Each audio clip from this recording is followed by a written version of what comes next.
Hello, Bible readers. It's Pastor Stanton. I'm continuing this post-Easter study of Walter Brueggemann's A Gospel of Hope.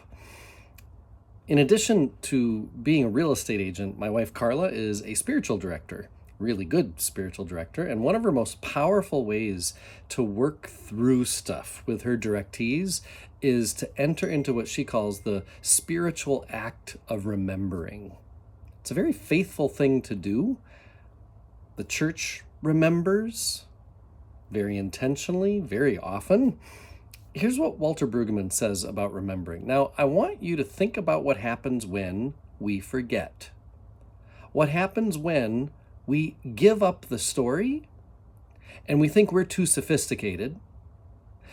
When we practice amnesia, I'll tell you what happens. We give up on the wonder of abundance.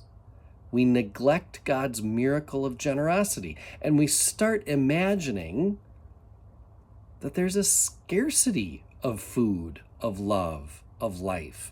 And driven by scarcity, we scramble to get ours and more and more, climbing over and through and upon our neighbors to get ours. It is the case that our Western economy is rooted in a claim of scarcity, and so we scramble. The poor scramble with robbery and violence and threat. The powerful scramble with investments and tax advantages and credit and exploitation. And together, the rich and the poor create a jungle of anxiety, brutality, and violence. That is what forgetting will surely produce. And what is true in all our culture is also true more closely in the family that operates on zero-sum love.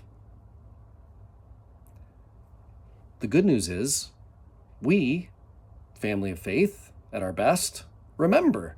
And so we know that a life and an economy driven by scarcity is a fraud. And we remember to break ourselves away from the fraud of scarcity. We remember the gospel, that there is enough. Food is given. God is generous. The task of remembering is to break away from the grip of scarcity that holds us in bondage.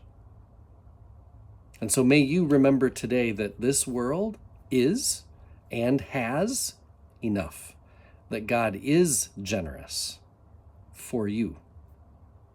Keep faith alive.